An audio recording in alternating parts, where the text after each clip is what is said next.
The White Lotus Season 2 has proved to be something extremely unique on television, with a stylistic edge putting it above many other shows that are out there at the moment. Behind the extremely convincing acting, there lies the main reason as to why we're watching the show, and that is to find out which body was floating around in the sea at the start of the first episode before we cut to 1 week prior. So with that, I thought I'd give my theories and predictions surrounding who I think could wind up in the sea, and also some alternative options for characters that could meet a tragic demise. So let's get into it. Here is the White Lotus Season 2 Body Theories Explained. Just to let you know, this video will contain spoilers. As we now know, we're approaching the moment where we're going to find out who won't be returning home from their trip to Sicily. When we go back to the first episode, we saw that there was one person who was floating in the sea, but when Rocco arrived and spoke to Valentina, he said that the authorities suspect that there are other guests who have been killed.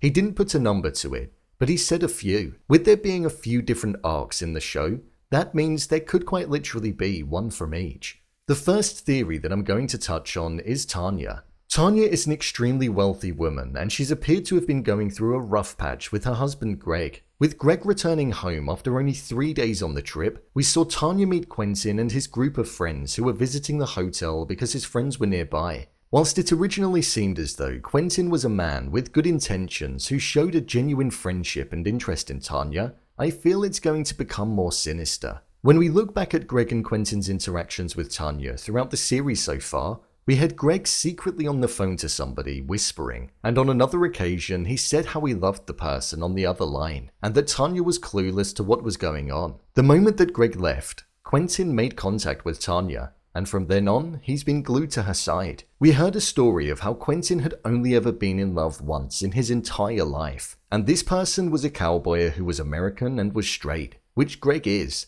So there's no reason to say that Quentin couldn't have been the person on the other side of the phone to Greg, and that they've devised a plan to be able to take out Tanya and find a way to inherit her fortune, seeing as though if Greg were to divorce her, he wouldn't get a penny due to the fact that they signed a prenuptial agreement. We even heard Greg state over dinner that the only reason he keeps his job is for financial stability, because if Tanya were to leave him, then he'd have nothing. Quentin mentioned a story to Tanya about the island off of Sicily where a woman fell to her death on the rocks and was swept into the rough ocean. This is something that could well happen to Tanya, and Quentin could try to replicate the tale that he heard. In the most recent episode, we saw Tanya awake and find a rotten apple on the side of her bed, which is symbolic of somebody being dishonest. So I think that's most certainly about Quentin and Greg. So I feel Tanya definitely has a strong chance of being somebody who doesn't return.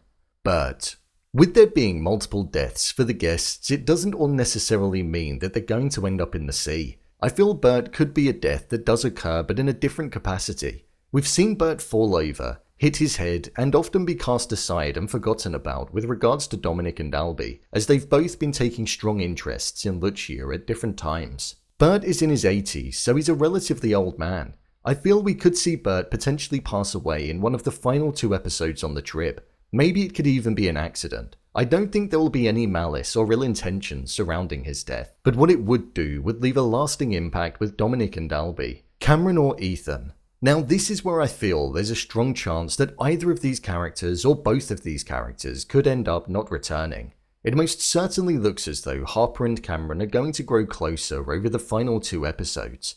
I feel Harper is going to spend intimate time with Cameron as a way of getting revenge on Ethan for thinking that he cheated on her and blaming him for lying to her about the night that was spent with Mia and Lucia when they both went to Noto. Harper and Ethan aren't that attracted to each other, as we've seen based on the previous episodes where they've not shown any affection to each other once. They're the only couple not to do so on the entire trip. In the trailer that we saw recently, it seemed as though the very thought of Harper and Cameron being together was something that was going to drive Ethan crazy, as it would most people if their wife was cheating on them with their best friend.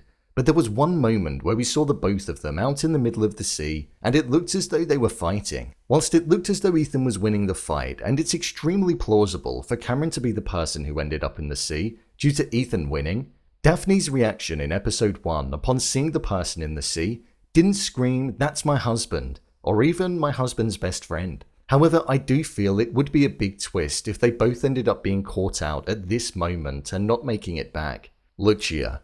Lucia has well and truly integrated herself into the White Lotus Hotel. spending 2 nights with Dominic, a night with Cameron, and now 2 nights with Albie, Dominic's son.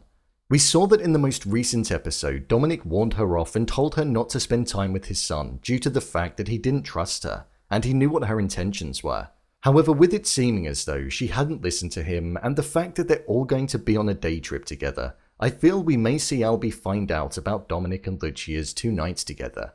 Dominic wants to make things better for his broken family at home. Dominic has been a prolific cheater and has had affairs all throughout his marriage, which is the reason as to why his wife and daughter aren't on the trip. If Albie were to find out about Lucia spending a couple of nights with Dominic, we could see a further divide get strengthened between the father and son, and Dominic may blame Lucia for that and take his anger out on her, even though it's Dominic's fault. Dominic would quite literally have nothing left to lose because his whole family would have left him. An alternative twist to that could be Albie ending up taking her out. In episode 2, Albie spoke about how girls always say how they want the nice guy but they end up choosing the bad guy. So what if Albie turns bad in this instance and blames Lucia for breaking up the family even more, and he then goes on to channel a darker side that we've not seen before? Or maybe Alessio, the person that Lucia owes money to, could inflict punishments for not providing the money that she owes him.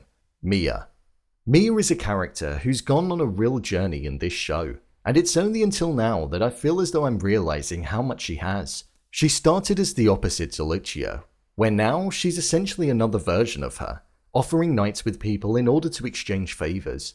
Mia got to play the piano in the hotel in the most recent episode following Giuseppe being harmed by what she gave him. Once Giuseppe returns, we could see that Mia has now become the more preferred performer in the bar, and Giuseppe could potentially lose his place as the house musician. This could ruin Giuseppe's life due to the fact that he'd no longer have a job and a way of paying his bills. He may also think that what Mia did was deliberate, despite the fact that it was an accident, thus giving him motive in taking actions into his own hands. There are so many different people that it could be, and I think that's the beauty of this show. We're 2 episodes away from the ending and finding out who hasn't made it, and it could still quite literally be anybody that we've been introduced to in the show. It's been extremely well written, and I can't wait to see who's going to end up in the sea, along with finding out who else won't be catching their return flight. So, there you have it, the White Lotus Season 2 Body Theories Explained. If you want to see more videos such as Endings Explained, Theories and Predictions, and Character Breakdowns, then click on the I button, or alternatively you can head over to my channel where you'll find them all. If you'd like to give me a show or movie that you'd like me to review, then head over to my Twitter, @BrainPilot_, and tweet me what show or movie you'd like me to review next. And finally, if you'd like to see what I rate the latest movies that don't quite make the cut to getting a dedicated video, then head over to my Letterboxd profile. It's where I rate the latest releases in real time. Who do you think it's going to be? Leave a comment down below, and don't forget to subscribe. I'll see you next time.